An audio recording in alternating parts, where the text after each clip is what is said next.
You want to know something, my dear? The cruelest wounds are not carved by strangers, but by the ones who share your blood, the ones you rocked to sleep as children, the ones you fed when your hands trembled, but your love never did. That is why I must tell you this story, my story, perhaps so that you may never treat the elders in your life the way I was treated. And if you feel my pain as you listen, don't forget to leave a little comment below, because sometimes words of kindness, even from strangers, are the only balm that soothes an old soul.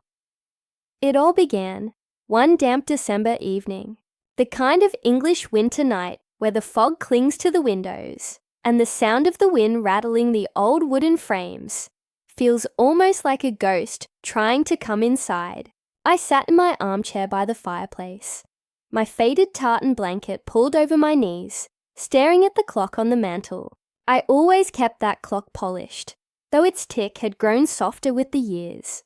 It was nearing 7. Normally, by then, my phone would be buzzing with chatter, messages from my children and grandchildren, asking about mince pies, the Christmas pudding, or whether I'd bring my famous cranberry stuffing. But this year, silence. Not a ring, not a word.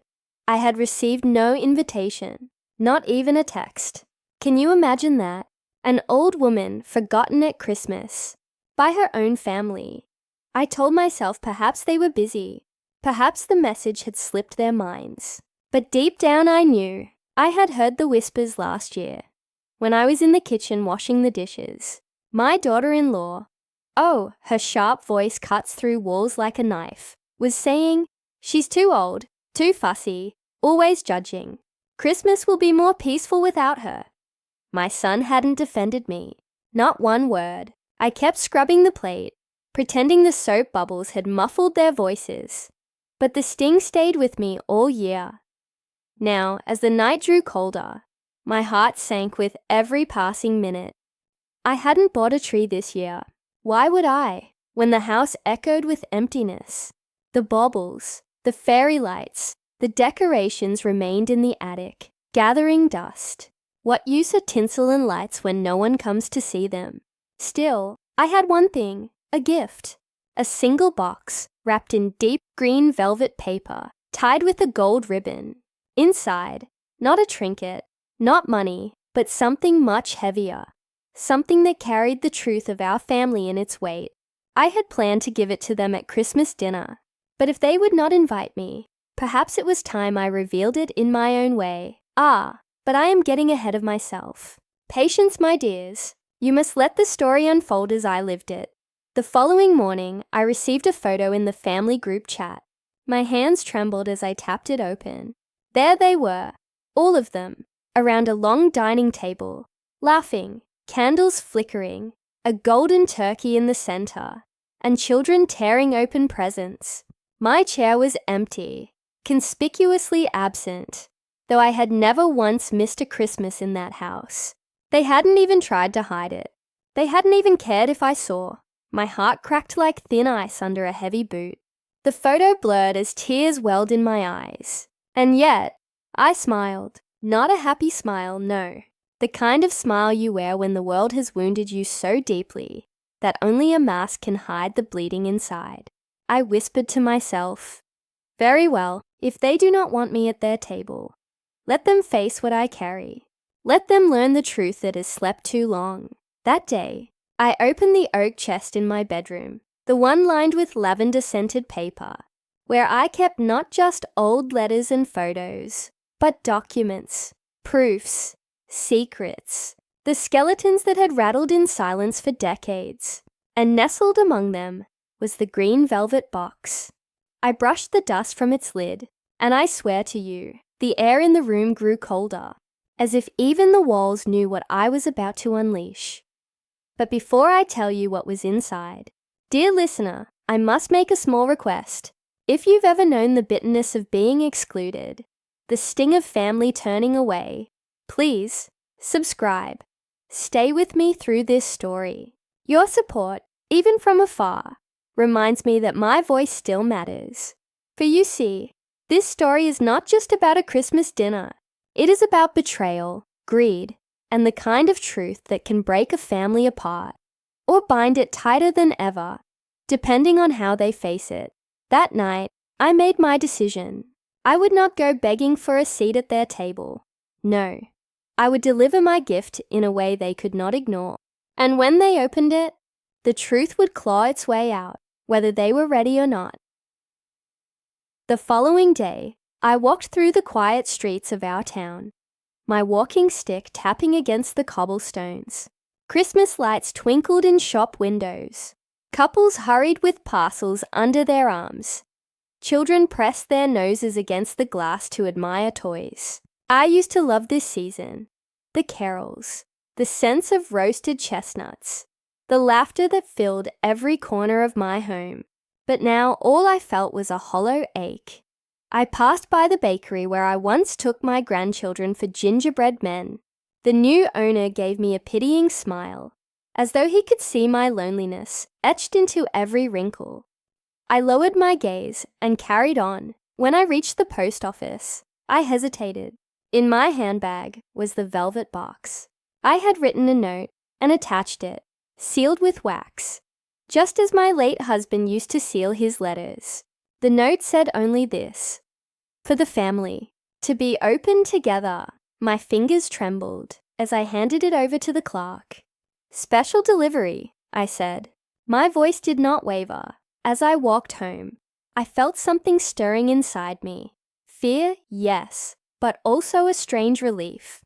The burden I had carried for so long would soon be lifted. They would finally know. That evening, as the clock struck midnight, I sat once more by the fire. I imagined them opening the gift, the children's small hands tugging at the golden ribbon, the adults' eyes narrowing as the lid lifted. Would they gasp? Would they cry? Would they curse me? You may be wondering what was in the box. Patience, patience, dear heart. All things in their time. For now, let me just say this. It was not jewels, nor money, nor any trinket of material worth. It was a truth buried for decades. A truth that explained why certain shadows lingered over our family, why certain quarrels never seemed to end, why certain faces turned pale whenever the past was mentioned. And when they saw it, they would know why I had been excluded. They would know that sometimes the person they cast aside is the very one holding their history together. The night after I sent the velvet box, I did not sleep. My old bones ached in the cold, but it wasn't the weather keeping me awake. It was the weight of memory. Every time I closed my eyes, I saw the faces of my children as they once were. Rosy-cheeked, their hair tousled from play, their eyes wide with innocence. They would run to me on Christmas mornings, tugging at my nightdress, shouting, "Grandma, wake up!" Santa came, and I would laugh, even when my joints hurt, even when I hadn't slept a wink. I laughed because love made me strong. Now those same children were grown, and instead of rushing into my arms, they had locked me outside their door. Do you know that feeling, my dears? To give your very life to someone, and then to be cast aside like an unwanted ornament. If you do, then like this video, share it with others, because perhaps together, we can remind the world not to abandon those who gave us everything. The following evening, just as the fog curled around the lampposts outside, I heard it, the ringing of my phone. My heart leapt. It was my eldest son, Richard. His voice, however, was not warm. It was tight, sharp, like the crack of ice. "Mother," he said, "what have you done?" I swallowed hard. "I don't know what you mean."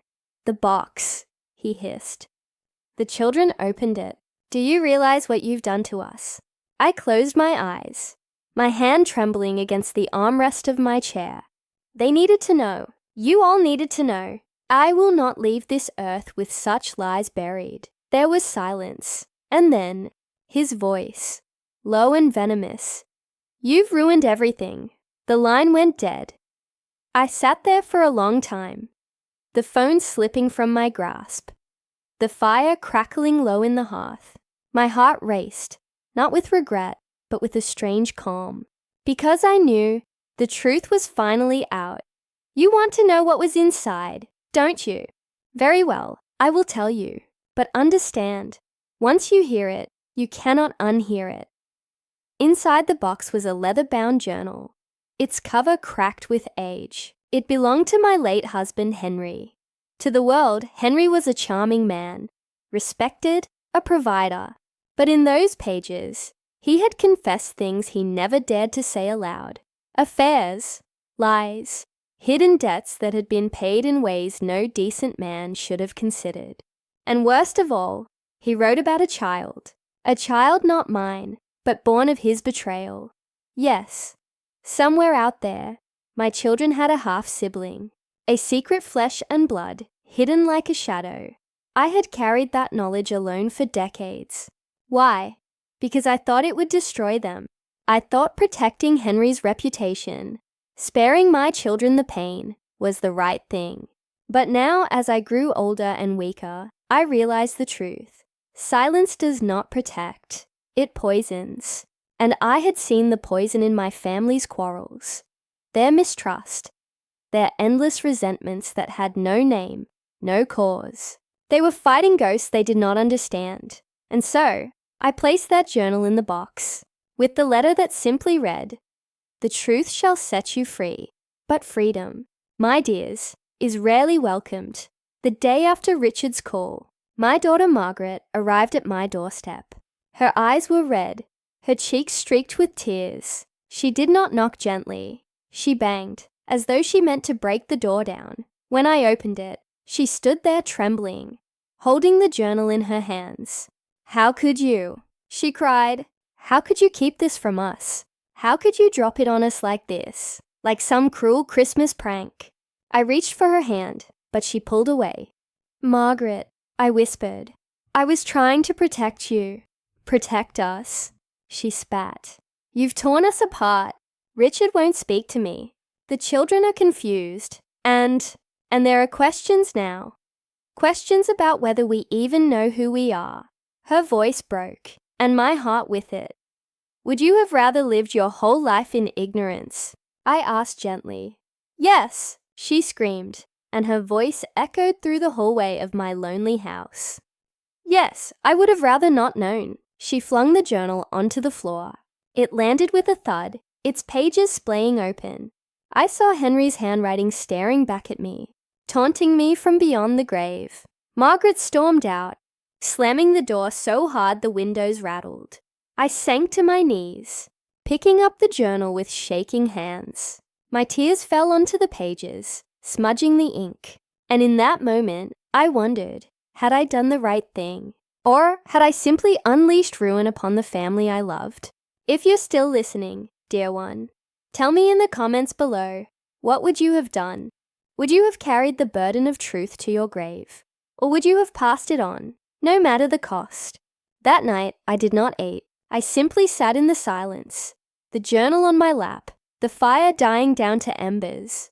The shadows in the room seemed to grow taller, darker, almost alive, and I thought I heard Henry's voice, low and mocking, whispering from the past. "You always said you'd protect them. Look what you've done." I pressed my hands over my ears, whispering back, "No, the truth is never the enemy.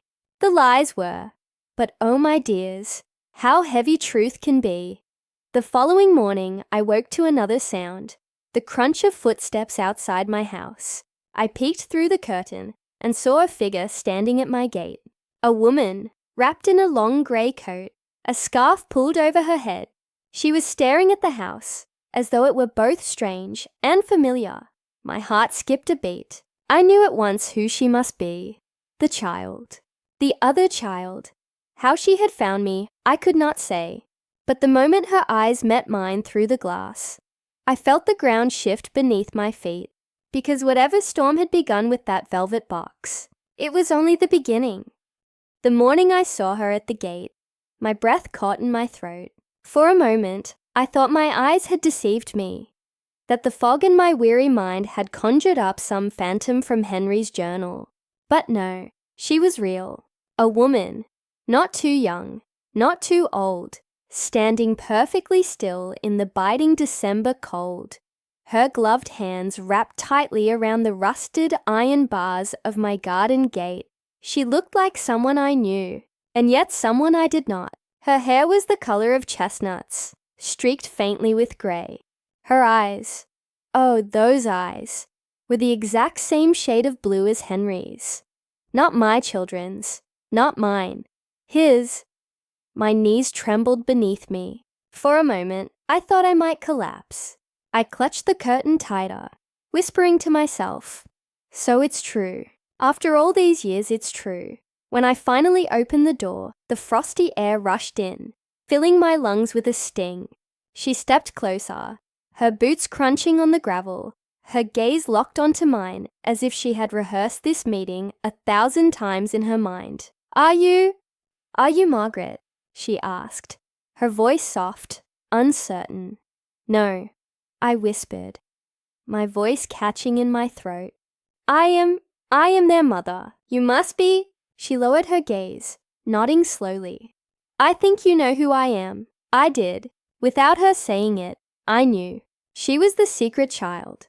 Henry's betrayal in flesh and blood, standing on my doorstep after all these years. I wanted to slam the door.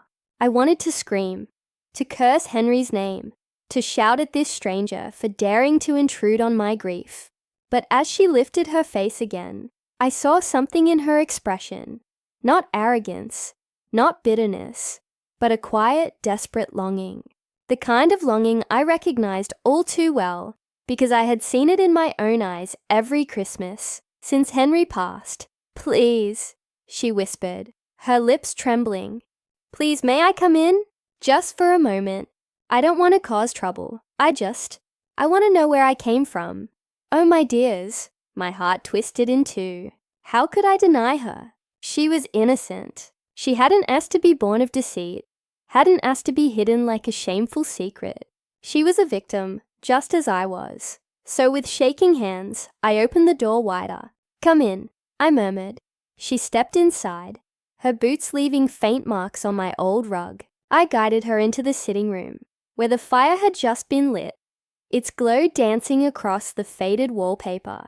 She looked around, her eyes drinking in every detail, as though the walls themselves might whisper stories she had longed to hear. We sat. For a long moment, neither of us spoke. The silence was heavy, like snow pressing down on branches, threatening to break them.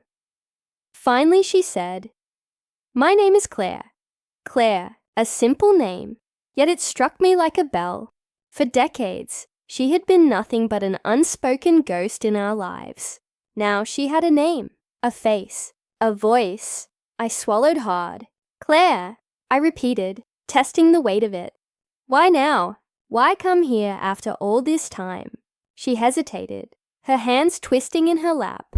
Because I found the box, the journal. Your family doesn't know what to do with it, but I had to know. I had to see if it was true. I had to see you. I froze. They gave it to you? She nodded slowly. Not willingly, but Margaret. She came to me. She said if the truth was to ruin us all, then I should at least see it for myself, Margaret. My daughter. My fierce, stubborn, wounded daughter. Despite her rage, despite her pain, she had gone to Claire. And in that act, I realized something. Margaret's heart was breaking, but it was still strong enough to reach out. I closed my eyes for a moment, breathing deeply. So you know, I whispered. You know what Henry did. Claire nodded, her eyes glistening with unshed tears. I do, and I know what it makes me. A mistake. A secret. Her words pierced me like a blade. No, I said firmly, my voice trembling with emotion. No, Claire. You are not a mistake. You are not to blame for his sins. You are family. At that word, she broke. Tears spilled down her cheeks, and she covered her face with her hands, sobbing silently. My own tears followed, hot and heavy, rolling down the creases of my face. I reached out, my old wrinkled hand covering hers. I don't know what will happen now, I whispered. But I know this. If you are here, if you are willing, then you will not face this world alone, not while I still draw breath. Oh, my dears, if you have ever longed to belong, if you have ever felt like an outcast in your own family, let me tell you, you are not alone. And if you believe that every soul deserves love, no matter their beginnings, please subscribe, share this story, spread it, because hearts like Claire's and mine need to be reminded that love can still bloom, even in the frost.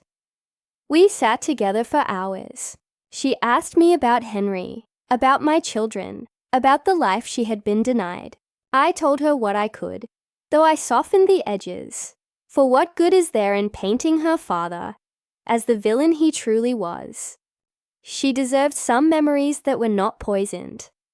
At last, as the clock chimed 6, she rose to leave. "They'll hate me," she said softly. "Your children. They'll hate me for existing." I shook my head. "They may hate the truth, but not you. In time they will see. In time they must." But as I closed the door behind her, watching her walk away into the fog, a heavy dread settled in my chest. Because I knew my children, and I knew their pride, their anger, their unwillingness to forgive, and I feared that the storm had only just begun. That night, as the wind howled outside, I dreamed of Christmas past. I dreamed of laughter, of candlelight, of music drifting through the halls. And then the dream turned dark, the lights extinguished, the laughter replaced by shouting. I saw Richard's face twisted in fury, Margaret's eyes wet with tears, the children shrinking in the corner, and Claire, poor Claire, standing in the middle of it all, lost and alone. I woke with a start, my heart pounding. The fire had gone out, the house was cold, and in that silence, I knew Christmas would not be peaceful, not this year, perhaps not ever again. The morning after Claire left my doorstep, I found no peace. I brewed tea, but the steam rising from the cup could not warm me. My hands trembled so much that the china rattled on the saucer. I told myself she would stay away, that perhaps she only wanted to see me once, to confirm the truth, and then vanish back into her hidden life. But deep inside, I knew better. The truth, once revealed, is not a stone you can throw into a pond and forget. It ripples, it spreads, it touches every shore. By afternoon, the storm arrived, not outside, though the wind lashed against the windows, but inside. A knock thundered on my door. When I opened it, my children stood there. Richard, stiff as an oak, jaw clenched so tightly the veins in his neck bulged. Margaret, her eyes swollen from tears, and behind them, their spouses, their faces masks of contempt and fear. And, lingering awkwardly at the edge of the path, was Claire. My breath caught. They had brought her here. Richard stepped forward, his voice sharp. "Mother, this madness ends now." I tried to steady myself. "Come in," I whispered. "All of you." We cannot speak like enemies on the doorstep. Reluctantly they entered. The air in my little sitting room grew thick, heavy, suffocating. My children would not sit. They stood like judges at a trial, glaring down at me as though I were the accused. Only Claire lingered by the door, her hands clasped in front of her, shoulders drawn tight as though she expected stones to be hurled at her. Richard was the first to speak. "How could you, Mother? How could you humiliate us like this? Sending that journal, dragging this stranger into our lives. Do you understand what you've done?" I met his gaze, my voice trembling but resolute. "She is not a stranger. She is your blood." "No!" Richard roared. "She is his mistake, not ours. We are not obliged to welcome her into this family. Not after all these years. Not after what it does to our name." At that, Claire flinched, her lips pressing into a tight line, as though to hold back a sob. My heart ached at the sight. Margaret stepped forward then, her voice breaking. "I went to her, Mother. I gave her the journal. I thought maybe it would make me understand. But all it's done is tear me apart. Every time I look at her face, I see him. I see Father. And I hate it. I hate that he deceived us. I hate that you kept it from us. And I hate that her voice cracked, that she even exists. Oh, my dears, have you ever watched your children spit venom, not at an enemy, but at their own flesh? It is like watching them drink poison, and then accuse you for handing them the cup. My knees shook beneath me, but I forced myself upright. You may hate Henry, I said softly. You may even hate me, but do not hate her. She carries no sin. She carries no blame. She carries only the scars of his betrayal. Claire finally spoke then, her voice trembling, but strong. I didn't come here to ruin you. I didn't even know you existed until a few weeks ago. All I ever wanted was to know who I am. Silence followed. Heavy, suffocating silence. Then Richard sneered. You are nothing to us. Those words, oh, those words, struck her harder than any slap. I saw her shrink, her eyes glassing with tears, and something inside me broke. Enough, I cried, my voice louder than it had been in years. It startled even me. You dare to speak that way in my house, to a woman who has done you no harm. You dare to treat your sister like filth, when it was your father who sowed this pain. Richard's eyes blazed, but he said nothing. Margaret turned away, her shoulders shaking. Their spouses exchanged glances of disdain, as if I had lost my mind, but I did not care. I was no longer afraid of their judgment. What could they take from me that they had not already? They had taken my Christmas, my joy, my peace. They would not take my compassion too. I stepped closer to Claire, placing a hand on her trembling shoulder. You are not nothing, I whispered to her, though loud enough for all to hear. You are part of this family, whether they accept it or not, and while I live, you will always have a place here. Her tears fell freely then, and she clung to my hand as though it were a lifeline. Oh, my dear listeners, if you believe no child deserves to be cast aside, then like this video, share it, let the world know. Blood is not a curse. Every soul deserves a place to belong. But the storm was far from over.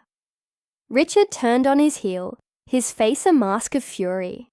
Then you choose her over us, he spat. If that is how it is, Mother, then you are dead to me. Margaret gasped, her hands flying to her mouth. But she said nothing, not a word. My heart cracked. My son, my firstborn, the child I carried, the child I held when fever threatened to take him, the boy I nursed with lullabies. He declared me dead with a single sentence. I wanted to fall. I wanted to crumble into the ashes of the hearth. But I stood tall, though my body trembled. If protecting the innocent means losing you, I whispered, then so be it. I will not stand by while cruelty triumphs. He left then, storming out, his wife trailing behind him. Margaret lingered for a moment longer, her eyes full of anguish. But in the end, she followed, closing the door softly behind her. And so, I was left with Claire. The silence that followed was unbearable. She sat down on the edge of the sofa, her hands twisting together, her face pale. I shouldn't have come, she whispered. I've destroyed everything. I shook my head, kneeling beside her, my old knees groaning in protest. No, child, you have destroyed nothing. It was already broken. You have simply uncovered the cracks. She looked at me then, her eyes glistening. But will they ever forgive me? I hesitated. I could not lie. I do not know, but I will forgive you, for there is nothing to forgive. And perhaps, in time, their anger will soften. Until then, you are not alone. We stayed there together, two souls bound not by choice, but by truth. As the fire dwindled, I realized something. The velvet box had not ended our family. No, the lies had ended it long ago. The box had only revealed the corpse we had all been sitting beside, pretending it was still alive. But oh my dears, what comes after truth? That is the question. For Christmas was still upon us, and the world outside was filled with light and laughter. Yet within these walls, shadows stretched long. I could not know then what the next days would bring, but I felt it in my bones. The storm had not passed. It was only gathering strength. Christmas morning came, though in my house it felt like no Christmas I had ever known. No laughter, no children tearing paper, no smell of roasted turkey drifting through the halls. Just silence, thick and heavy, broken only by the distant tolling of church bells.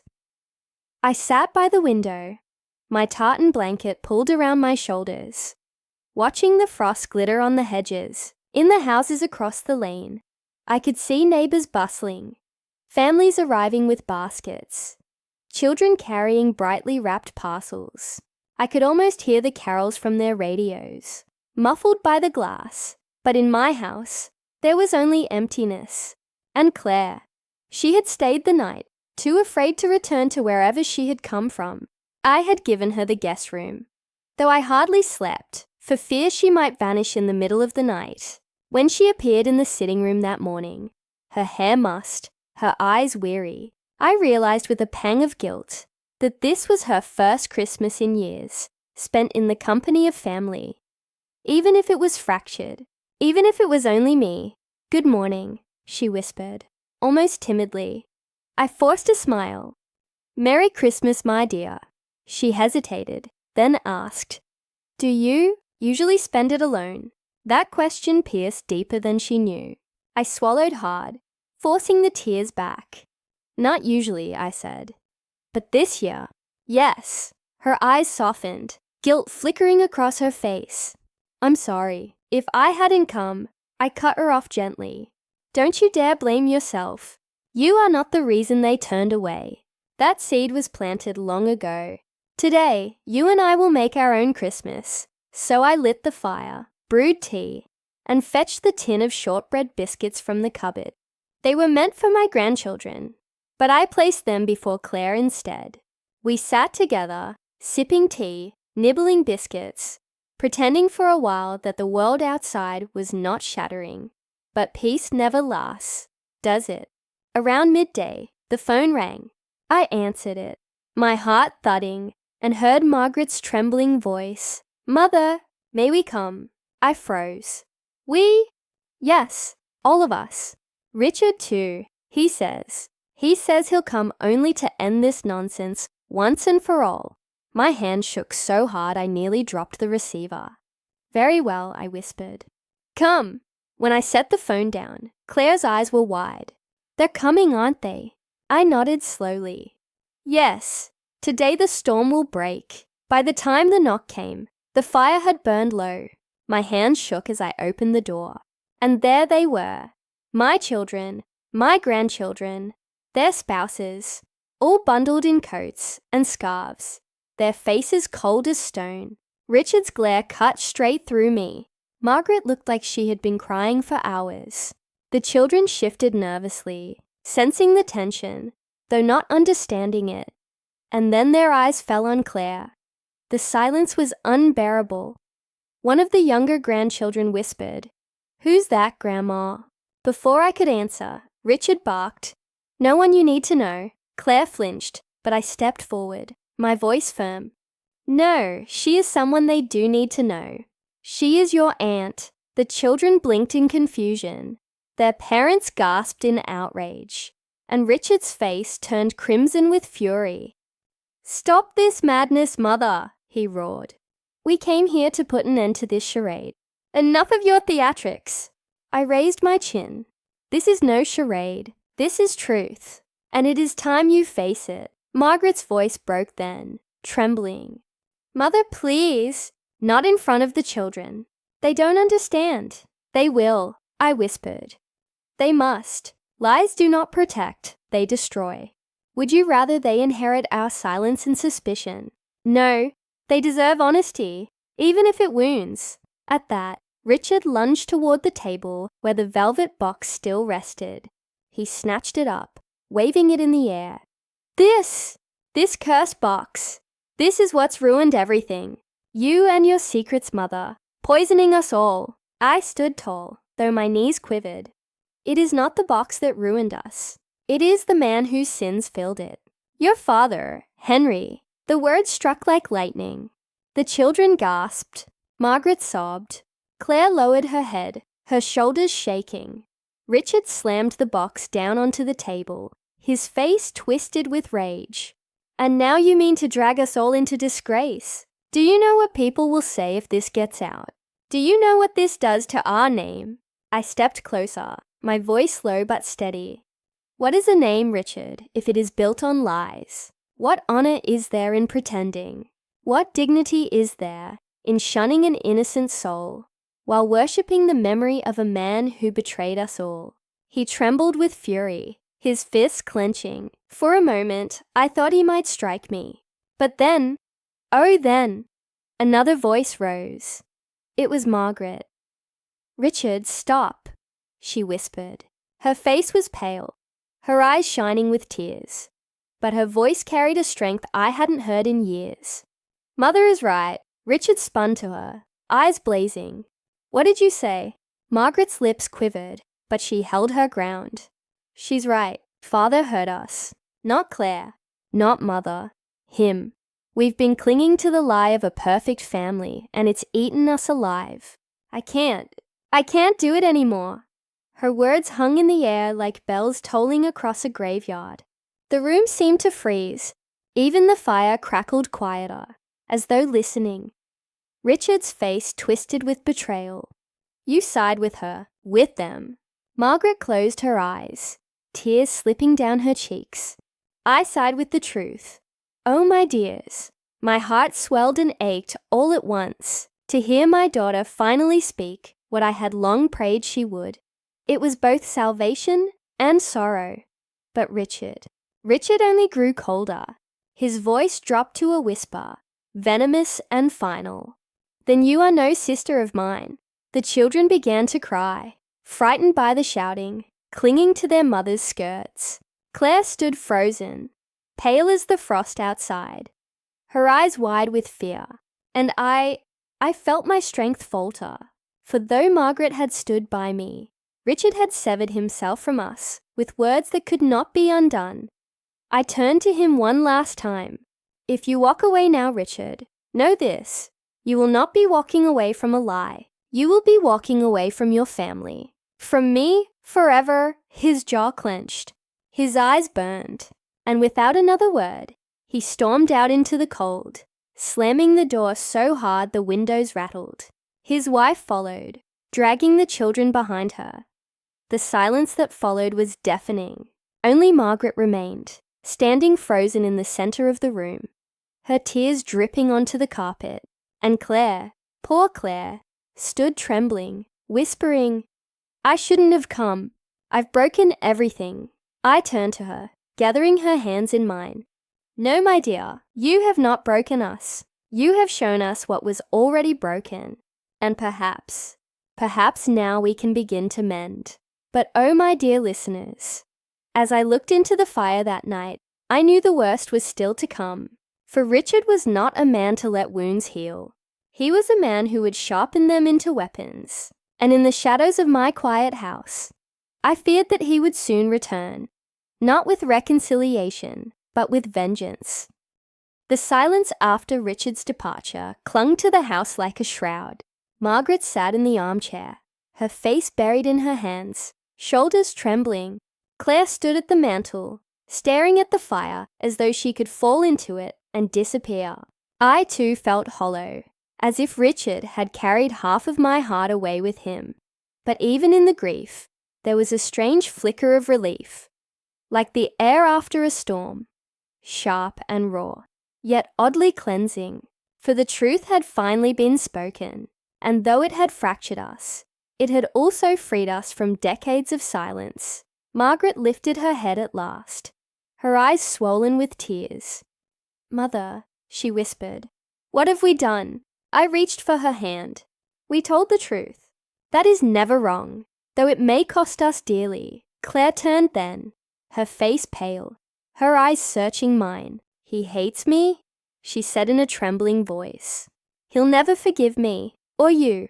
I should go, before I destroy what's left. No, I said firmly, squeezing her hand. Running will only prove his poison right. You belong here, Claire. You are my daughter. Nothing, not his anger, not his pride, can change that. She crumpled then, falling to her knees beside me, her tears soaking my skirt. I stroked her hair, whispering softly as though she was still the frightened little girl I had once held in the crook of my arm. You're not alone anymore, I told her. Not ever again. But even as I said it, a cold thought crept through me. Richard was gone, yes, but not defeated. His pride would not allow him to leave the matter there. No, he would strike back. I had lived long enough to know the storm was only gathering. The days after Christmas were quiet, but uneasy. Margaret stayed, helping me with the house, though her thoughts were clouded. Claire too remained, hesitant, but slowly opening up, telling stories of her childhood in foster homes, of longing for letters that never came. My heart broke each time she spoke, and I cursed Henry's name anew. We cooked together. We laughed sometimes, and for a fleeting moment, I felt as though perhaps this was what Christmas was meant to be. Raw, imperfect, but real. I even allowed myself to imagine a future where the grandchildren might return, where forgiveness might grow slowly, like green shoots in the frost. But then, on the third day, the letter arrived. It bore Richard's handwriting, bold and sharp, the ink pressed into the paper, as though with anger itself. I knew before opening it that it would not be kind. With shaking hands, I read it aloud to Margaret and Claire. Mother, if you insist on clinging to your lies and parading that woman as our kin, then you leave me no choice but to sever ties. Do not expect me, my wife, or my children to darken your door again. Should you attempt to drag this filth into the light of the community, I will ensure your reputation is ruined. The past should remain buried, and you would do well to remember that. Richard! Margaret gasped. Claire turned white as snow, and oh my dears. I sat trembling, fury and sorrow warring inside me. Ruined! I spat at the page. He speaks of ruin, as though it were I who betrayed vows, I who abandoned blood, I who lied for decades. No, the ruin was his father's doing, and it festers in him still. Margaret whispered, What if he means it, Mother? What if he truly never speaks to us again? I met her eyes. Then so be it. Better to lose him to his pride than lose ourselves to his silence. But I could see the fear in her, for Richard's words were not empty threats. He was a man of influence, respected in the community, known for his charm and decisiveness. If he turned people against us, whispers would spread like wildfire. Claire, who had only just begun to heal, might be driven into shame once more. That night, as the house slept, I sat alone by the fire, the velvet box on the table before me. I opened it once more, staring at the ring in the photograph. The face of Henry stared back, handsome, smiling, deceiving. How many lies had those eyes told? How many wounds had he carved into the lives of those who trusted him? But then my gaze shifted to the ring, and I felt a strange clarity. This trinket, once a symbol of betrayal, could become a key to redemption, not because of what it was, but because of what it meant, the truth. I knew then what I had to do.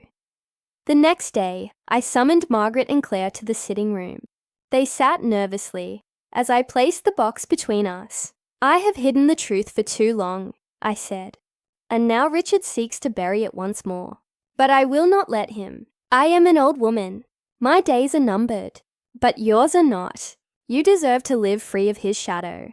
And so I will leave no doubt, no confusion, no whisper of lies behind me. When I am gone, the truth will be written plainly. Margaret's brow furrowed.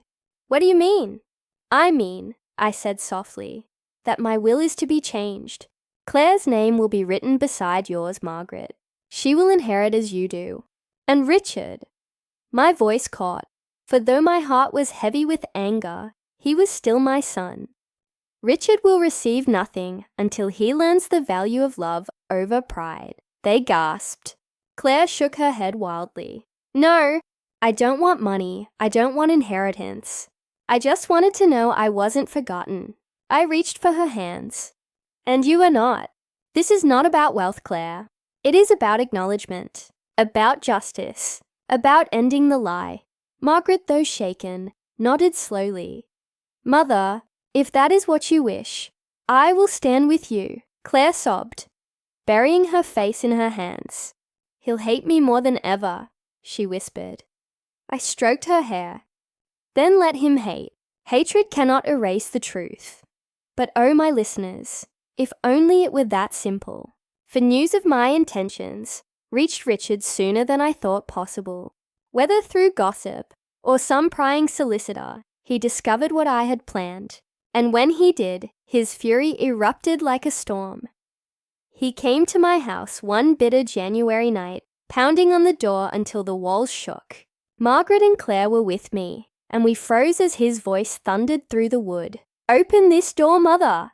Open it, or so help me, I'll break it down. My heart raced, but I stood tall. Slowly, I opened the door. There he was, his face red with rage, snow clinging to his coat. Is it true? He demanded. Tell me this is not true, that you mean to give her what is rightfully mine. I met his eyes steadily. It is true. He staggered back as though struck. For a moment, silence fell. Then his face twisted with venom. You would choose her over me, your own son. Tears pricked my eyes, but I held firm. I choose truth over lies, love over pride. If you cannot understand that, then yes, I choose her. His roar shook the rafters. Then you are no mother of mine. And with that, he stormed into the night once more, leaving me trembling on the threshold, my daughters weeping at my side. I closed the door, my heart breaking yet resolute, for though Richard's words had cut deeper than any blade, I knew I had done what was right. And sometimes, my dear listeners, doing right means standing alone in the cold. That night, as I lay awake, listening to the wind howl through the trees, I whispered a prayer that one day, before it was too late, Richard might see what truly mattered. That one day, he might look past his pride and see the love still waiting for him here. But deep down, I feared that day might never come. The snow melted quickly after that bitter January, but the frost Richard had left behind lingered in the house.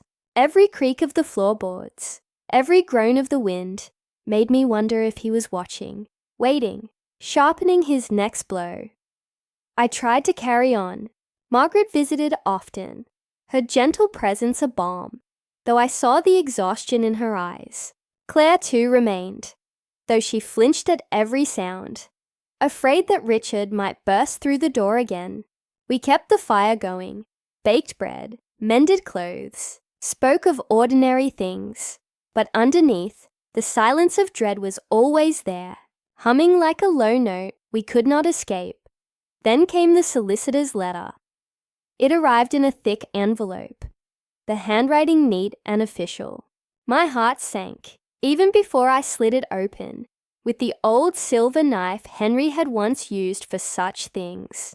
The words were clear, sharp, and merciless. Notice is hereby given that Mr. Richard H. intends to contest the validity of any alteration to your estate, citing undue influence and diminished capacity. I could read no more. My hands shook so violently the paper fell to the floor. Margaret picked it up, her lips trembling, as she read the rest aloud. He claims you are not of sound mind, Mother, she whispered, horrified. That Claire and I are manipulating you, that you are unfit to make decisions about your estate. Claire gasped, clutching her chest. No, he wouldn't. But I knew my son too well. He would not be content to storm from the house, to write cruel letters. No, Richard was a man of power, and he would use every weapon at his disposal. If he could not silence me, he would discredit me. If he could not erase Claire, he would drag her through the mud until she wished she had never returned. My breath came shallow. So this is his vengeance, I whispered. Not with fists or shouts, but with the law. With cold ink on paper, Claire shook her head wildly. I won't let you suffer for me. I'll go. I'll disappear again. I swear it. Silence. I snapped, harsher than I meant. She froze, her eyes wide and wounded. My voice softened. No, Claire, running will not save us. That is what Henry forced on you, what Richard wants from you. But you are my daughter, my blood. You will not vanish again. Do you hear me? She wept then, great shuddering sobs, and Margaret held her, whispering soothing words. I sat still, staring at the fire until its flames blurred through my tears. That night, after they had gone to bed, I sat alone with pen and paper. The house was silent, but for the ticking clock, each tick a reminder of how little time I had left. My hands trembled, but I wrote anyway. Letters, instructions, truths that I had hidden too long. If Richard wished to drag my name into the courts, then I would ensure that when I was gone, there would be no doubt left of my sanity, nor of the secrets his father had buried. And here, my dear listeners, I must pause to speak to you directly. For you who sit in warm rooms, listening to my trembling old voice across your screens, you must understand, silence can kill a family as surely as any disease. If you have secrets festering, speak them before they rot you from within. And if you are listening now, I beg you, don't forget to subscribe, to share these words, to keep them alive. For stories such as mine are warnings, and perhaps they may save another soul from the mistakes we made. The days grew darker. Rumors reached me, neighbors whispering that I had lost my wits, that my daughters had taken control of my affairs. Richard's charm was working, poisoning ears, twisting truth into venom. Each time I stepped outside, I felt eyes on me, pitying, judging. Claire refused to leave the house at all. One evening, Margaret returned pale-faced. Mother, I heard it myself. At the grocer's. They say you've gone mad, that you see things, hear voices, that you invented Claire. Claire gasped, her face crumpling. Invented? I clenched my fists. So now I am not only foolish, but delusional. Richard grows bold. And yet, even in my fury, I felt a strange steel within me. Let him whisper, let him scheme. For I had lived longer than he, and I knew one thing he did not. The truth, though buried, always claws its way to the light. Still, I needed more than hope. I needed proof. The velvet box alone would not suffice. Richard would claim it a fabrication, a trick of sentiment. No, I needed something undeniable, something that could not be explained away. And so, one cold morning, I climbed into the attic, my lantern flickering shadows across the rafters. Dust lay thick as snow upon the chests and trunks, relics of 100 years. I coughed, pushing aside cobwebs, until at last I found what I sought. An old trunk, bound in leather, bearing Henry's initials. I pried it open with trembling hands. Inside lay papers, letters, photographs, and there it was, a letter in Henry's hand, unmistakable, addressed to a woman whose name I did not know, dated the year before Claire was born. With shaking fingers, I read, "My dearest, I cannot abandon her, though my heart is yours. One day, I will find a way to bring our daughter into the life she deserves. Until then, forgive me for the secrecy. Know that you and the child are my truest loves. H." The lantern nearly slipped from my hands. Tears streamed down my cheeks. Here was proof. Not whispered memories, not faded photographs, but Henry's own words, written in his hand, confessing what he had done. At last, the truth was mine to wield. I carried the letter down to the sitting room, where Margaret and Claire sat waiting. I placed it gently before them.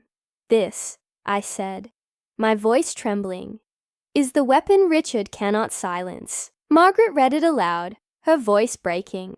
Claire wept silently, pressing her hand to her lips. "It's real," she whispered. He loved me, at least a little. Even if he abandoned me, he thought of me. My heart broke at her words. Love without action is not love at all, I whispered. But still, this letter proves you are his child. No court can deny it. Margaret looked at me then, fierce and determined. Then we must be ready. If Richard wants war, we'll give him truth as our shield. Oh, my dears, how proud I was of her in that moment. My gentle Margaret, at last, finding steel in her spine. But even as we rejoiced in the letter, I felt unease, for Richard was clever, and desperate men are dangerous. I knew he would not yield easily. He would strike again, harder, crueler, and so I resolved to prepare, not only with papers and wills, but with something greater, one final act that would reveal everything when I was gone, leaving Richard nowhere to hide. For you see, I had already begun writing more than letters. I was writing this very story, the story you now hear, my confession, my truth, my legacy. And when the time came, I would make certain it reached ears beyond these walls, beyond Richard's reach, so that even if he silenced me, he could never silence what I left behind. The discovery of Henry's letter should have brought me peace, yet it did not. Instead, it was as if I had uncovered a serpent coiled in the dark. Yes, the words proved Claire's bloodline beyond doubt, but they also revealed the depth of Henry's betrayal. Even from the grave, his sins seeped through the walls of this house, poisoning the children he left behind. And Richard, oh, Richard did not rest. Weeks passed, and his cruelty only sharpened. Margaret returned from town one day, pale as linen. Mother, they're saying Claire is a fraud, that she forged the letter, that she tricked you into believing she's father's daughter. Claire, who had been arranging flowers by the window, dropped the vase, water splashing across the floor. No, she gasped. That's not true. I took her trembling hands in mine. I know, my dear, but Richard fears the truth, and so he spreads lies. That is his weapon. But remember, a lie may fly quickly, but truth will always catch it in the end. Still, the weight of the rumors pressed on us. Neighbors who once greeted me warmly now crossed the street. Children whispered behind hands when Claire walked past. Even the vicar, who had christened each of my grandchildren, looked away when I tried to meet his eyes. Richard's shadow stretched long, and it fell darkest on the one who least deserved it. One evening, as the fire cracked low, Margaret turned to me. Mother, what if Richard wins? What if he takes everything, and Claire is left with nothing? What if the truth dies with you? I looked into the flames, my voice steady. Then we must make sure it does not die. Not with me, not with any of us. If he silences one voice, we will raise another, and if he burns paper, we will carve truth into stone.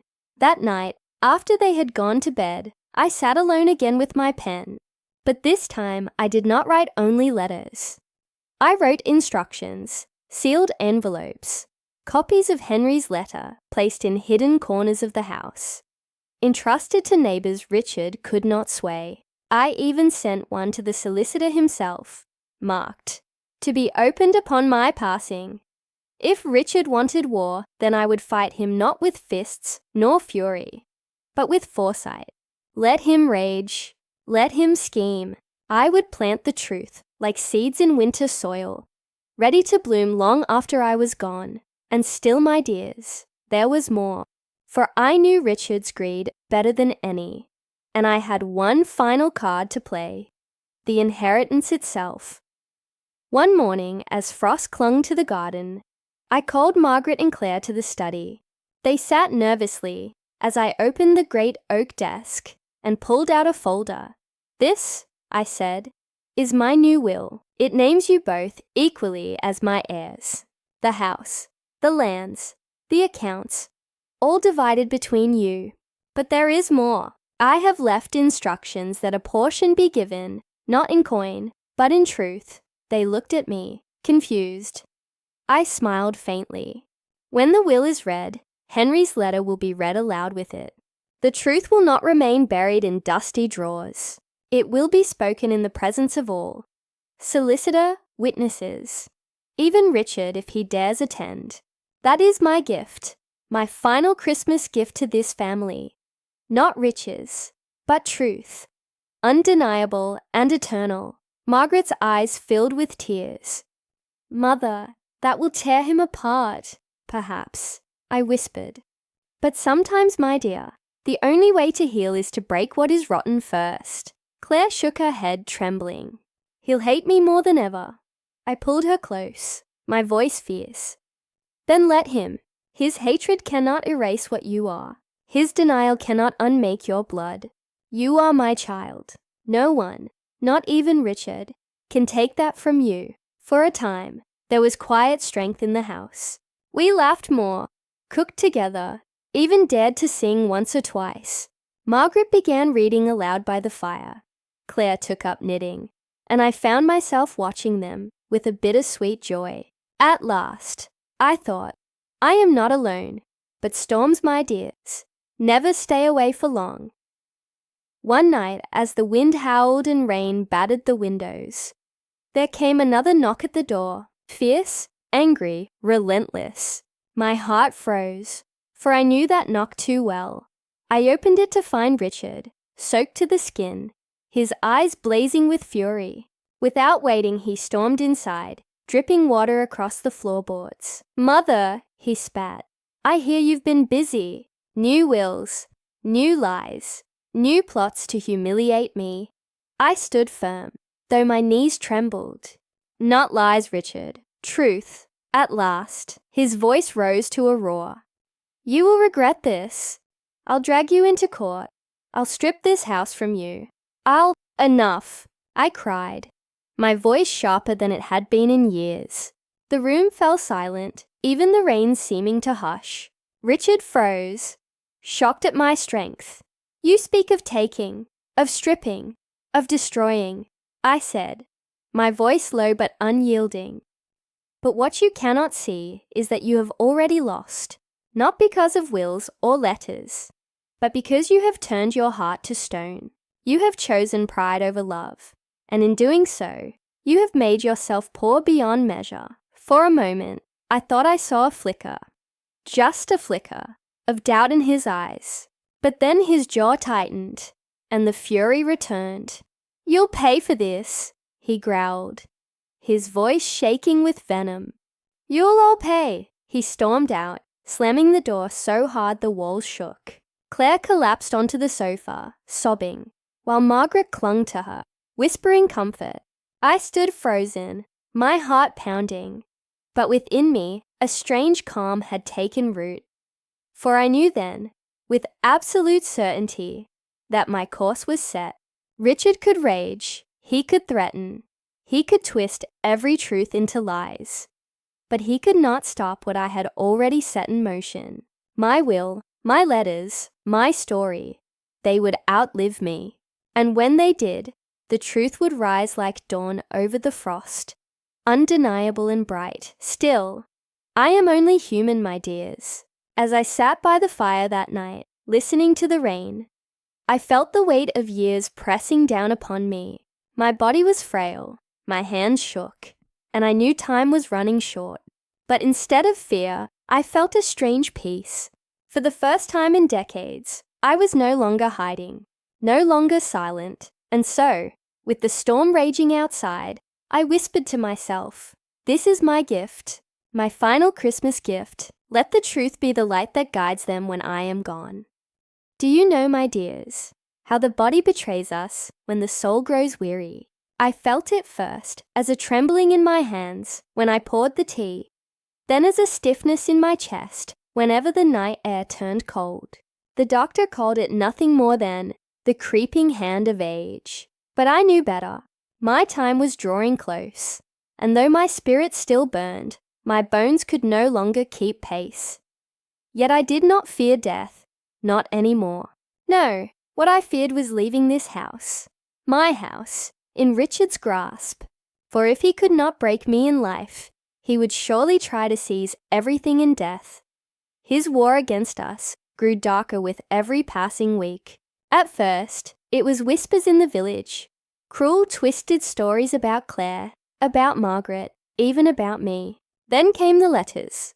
Anonymous, though everyone knew his hand, filled with venom, claiming that Claire was a thief, that Margaret was my puppet, that I had gone mad. I burned them one by one, the flames licking away his lies, but their ashes clung stubbornly to the air. And then, my dears, came the worst blow of all. One afternoon, as Margaret and I prepared supper, a constable knocked on the door. His face was grave, his hat in his hands. "Mrs. Whitmore," he said, "I regret to inform you that a complaint has been filed. Accusations of fraud. They say you altered your will under undue influence, that you're being manipulated." Margaret's knife slipped, clattering against the board. "That's absurd," she cried. "Mother, tell him." I raised a trembling hand to still her. "I know who filed it," I whispered. The constable shifted awkwardly. "There'll be an inquiry. Papers, hearings. It could take months. Did he not see how frail I had become? Months were a luxury I no longer possessed. Richard knew it too. He was counting on time to rob me of the chance to defend myself. After the constable left, Margaret wept, her anger boiling over. How could he? His own mother, his own sister. Claire sat pale and silent, her fingers twisting the hem of her sleeve. Finally she whispered, "Perhaps I should go. If I leave, he'll stop. He'll leave you alone." I turned sharply to her, my voice fierce despite the weakness in my chest. "Never speak of leaving again. This is your home. He cannot drive you out, not while I breathe." She looked at me with wide, tear-filled eyes, and I pulled her close. "Listen to me, Claire. Evil men thrive when the good run away. You must stand. You must endure. That is the gift I will leave you. Not just inheritance, but courage. Courage to claim your place, no matter how loudly Richard denies it." That night, as the fire dwindled low, I sat alone once more. The ticking of the grandfather clock was heavy in the silence, each chime like a countdown. My body ached. My breath came shallow, but my mind burned with clarity. Richard's war had only one purpose: to erase the truth. And so my duty was simple: to ensure that truth lived louder than his lies. I took out my journal and began to write. Not letters this time, but stories. Stories of Henry, of the children as they grew, of the house, of every Christmas we had spent together. I wrote of laughter and quarrels, of joys and regrets, of the day I first held each of them in my arms. These were not legal documents. No, they were living proof. The kind no solicitor could strike down. If my voice were ever silenced, my words would remain, carrying my love and my truth beyond the grave. But even as I wrote, a chill crept into the house, for Richard was not finished. The very next week, the whispers turned to threats. Margaret returned from the market shaken, saying 2 rough men had cornered her, sneering that she ought to think carefully about backing the wrong side. Claire's window was found shattered one morning, a stone lying on the floor with a note tied to it. Lies crumble, thieves fall. My heart clenched at the sight of Claire, trembling in the corner, clutching the note as though it were poison. I gathered her in my arms, stroking her hair as I once did when she was small. "Shh, my darling. He wants to frighten us, but fear is his weapon, not ours. We will not give him the victory of our terror. Still, my dears, I am not blind. I knew Richard's rage had grown dangerous, and so I began to prepare the house itself, as though for battle. Important papers I hid in places only Margaret and Claire knew. Keys I placed under floorboards. Letters I sealed and entrusted to friends Richard dared not intimidate. Each night I locked the doors and barred the windows, my ears straining at every creak and whisper of the old house. The house became both fortress and prison. And though I smiled for Margaret and Claire, in the stillness of the night I whispered prayers, not for myself, but for them, that they might endure, that they might live free of his cruelty when I no longer could shield them. but God has a strange way of answering prayers. One evening, as December crept closer, I collapsed in the hallway. My legs gave way beneath me, and darkness swallowed the edges of my sight. When I awoke, I was in bed, Margaret's hand clutching mine, Claire's tear-streaked face hovering above. "The doctor says you must rest," Margaret whispered, her voice tight with fear. "You cannot strain yourself, Mother. Please, rest." How could I rest, with Richard circling like a wolf at the door? But even wolves know when their prey is weakening, and I feared he would strike soon, sensing my frailty. Lying there in the dim candlelight, I realized something with dreadful clarity. My time was almost done. If the truth was to be revealed, it must be soon. And what better time, what more fitting stage, than Christmas, the very night he had sought to banish me from. The night of joy, of family, of gifts. Yes, I thought, it must be Christmas when the truth is unwrapped. My final gift, brighter than any jewel, sharper than any blade.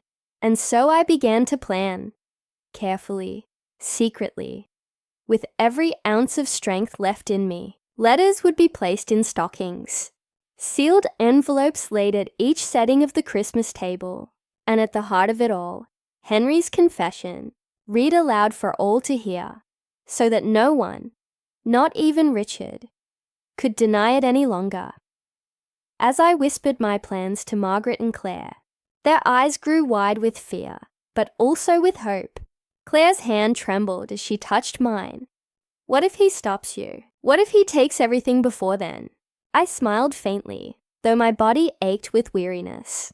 "Then he will only prove me right. But if I can last until Christmas, oh my dears, if I can last until then, the truth will be a gift no one can ever steal." And so I lay there, frail but unbroken, waiting as December's days dwindled. Outside, the village strung lights and sang carols, though many still whispered lies. Inside, our hearth burned with a quiet, defiant glow. I knew the storm would break soon, perhaps before the Christmas bells rang. But I was ready, for what is Christmas, if not the triumph of light over darkness? And I swore, with the last strength left in these tired bones, this Christmas, the truth would shine. The days leading up to Christmas blurred into one another, each one colder, darker, heavier with dread. I could feel my strength draining faster than the candles on the Advent wreath. Each morning I woke with a little less breath in my chest. Each evening I lay down, wondering if I would rise again. But my mind still burned bright. I clung to it fiercely, like a lantern against the storm. Margaret fussed over me constantly, bringing broth, fluffing pillows, scolding me whenever I tried to rise. Claire, sweet child, would sit by the window, knitting scarves with trembling hands, stealing glances at me, as though afraid I might vanish if she looked away. I wanted to comfort them, to ease their fear, but I had no words gentle enough. Only the truth, heavy and inevitable, waiting like a bell about to toll. Richard's presence loomed closer with each passing day. Strange men lingered near the gates at night, watching the house. Anonymous letters slipped under the door, mocking me. "Tick-tock, old woman. Time runs out." I knew his hand in every cruelty. He was circling, waiting for my body to fail, before striking his final blow. But he underestimated me. On Christmas Eve, I insisted on rising from bed. Margaret protested, of course, tears in her eyes. "Mother, please, you're too weak." "I will not spend Christmas in bed," I told her firmly, my voice steadier than I felt. "I will sit at my table, by my fire, with my family. And when the bells ring midnight, the truth will be spoken. That is my gift, Margaret, my final gift.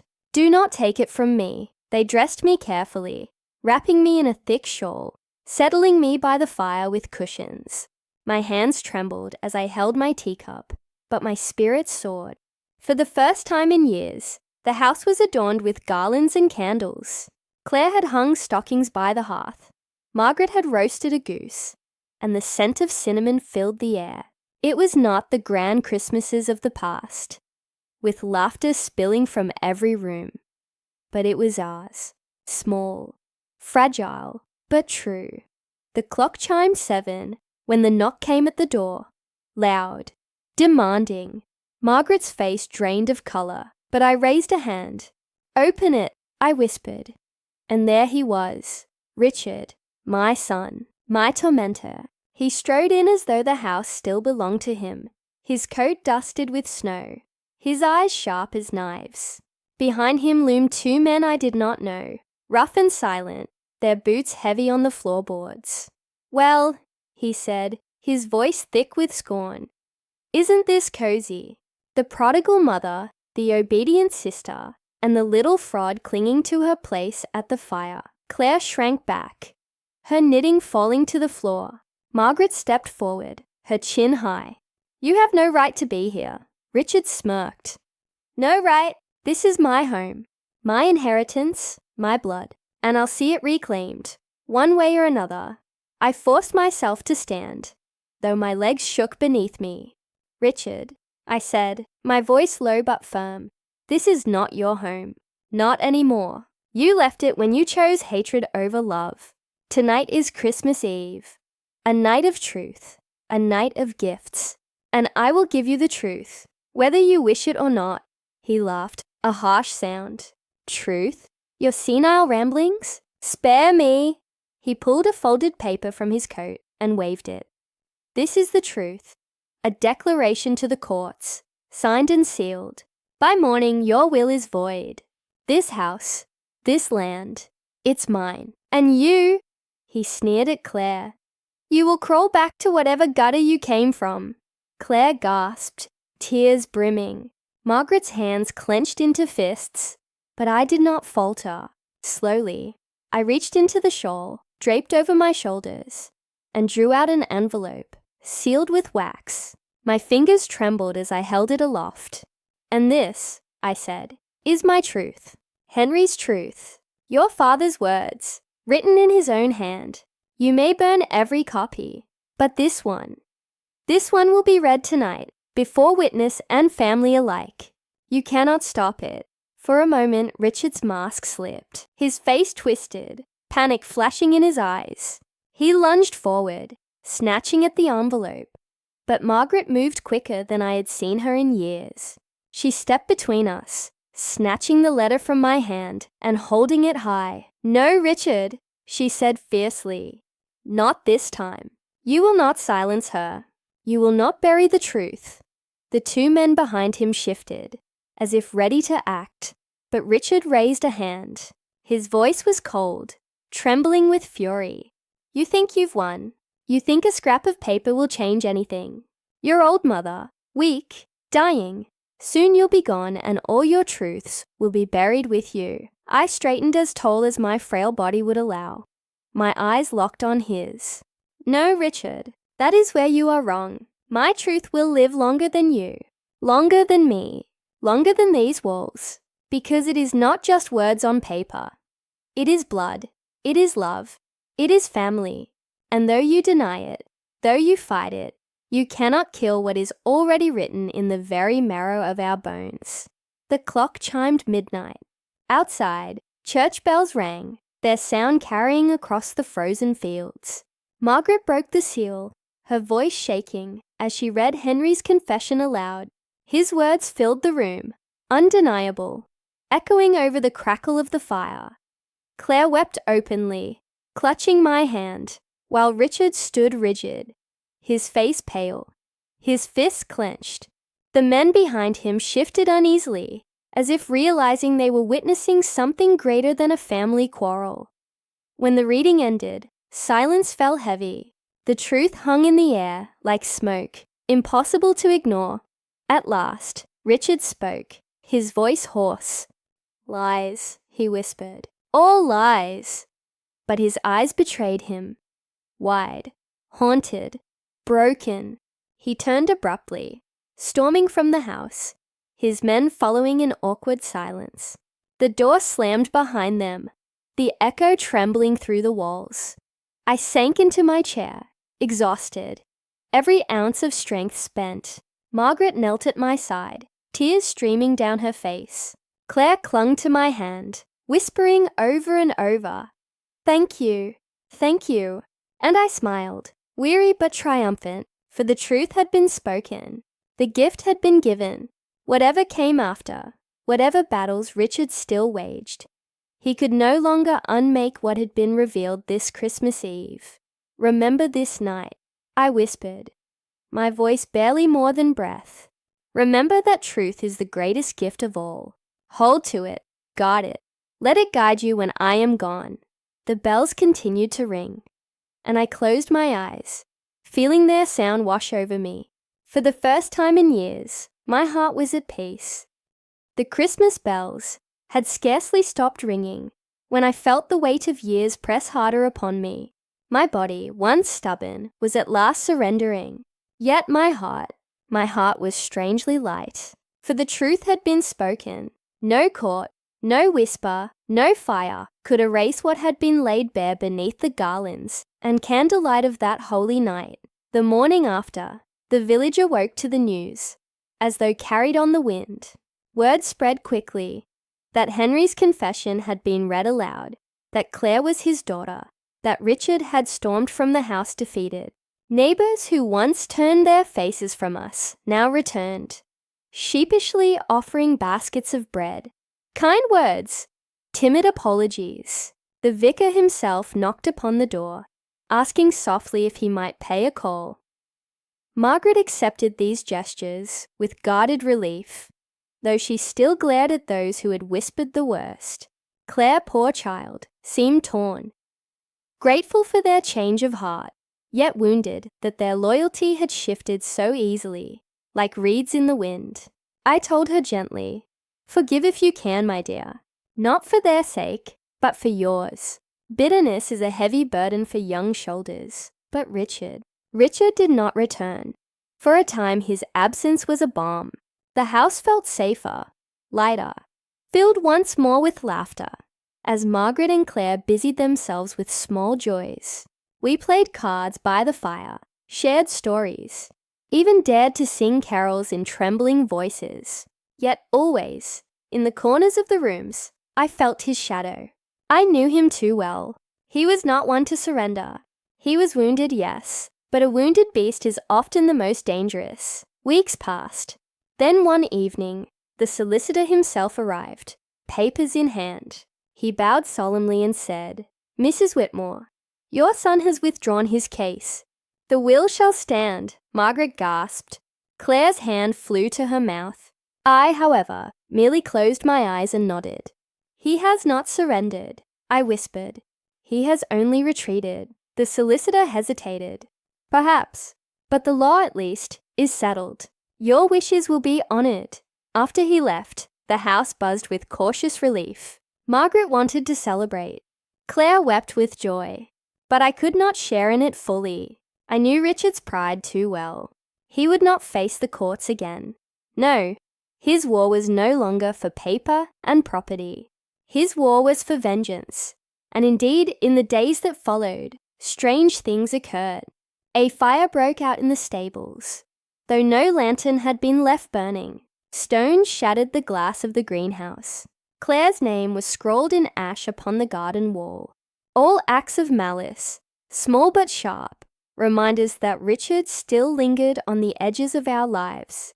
Gnawing at us from the shadows, Margaret urged me to move, to leave the house and live with her in the village. But I refused. "This is my home," I said. "My last days will be spent here. Let him rage outside the gates if he must. He cannot reach me where I sit by my fire, surrounded by those I love." Still, I took precautions.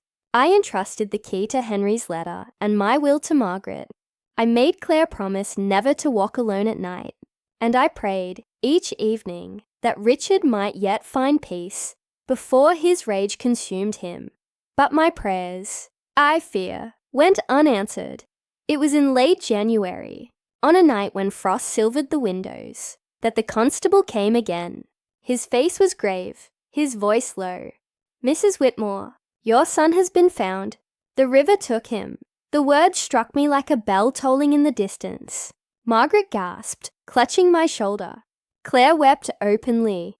I merely closed my eyes. I had always known it might end this way. Pride is a heavy anchor, and Richard had carried his into the depths. The constable shifted awkwardly. I thought you should know. There'll be an inquest, of course, but it seems clear enough. After he left, the house was silent, save for the crackle of the fire. Margaret sat rigid, tears streaming down her face, whispering, "He was cruel, but he was still my brother." Claire sobbed into her hands, and I felt no triumph, no relief, only sorrow. "Pride," I murmured. Pride was his undoing. I warned him, but he would not hear. That night I dreamed of Richard as a boy, chasing kites in the meadow, his laughter bright as the summer sky. I woke with tears upon my cheeks. From that day forward, the shadow lifted. The stables, the greenhouse, the walls. No further harm befell us. The villagers, though wary, welcomed us again. Margaret walked with her head high once more. Claire began to smile without fear.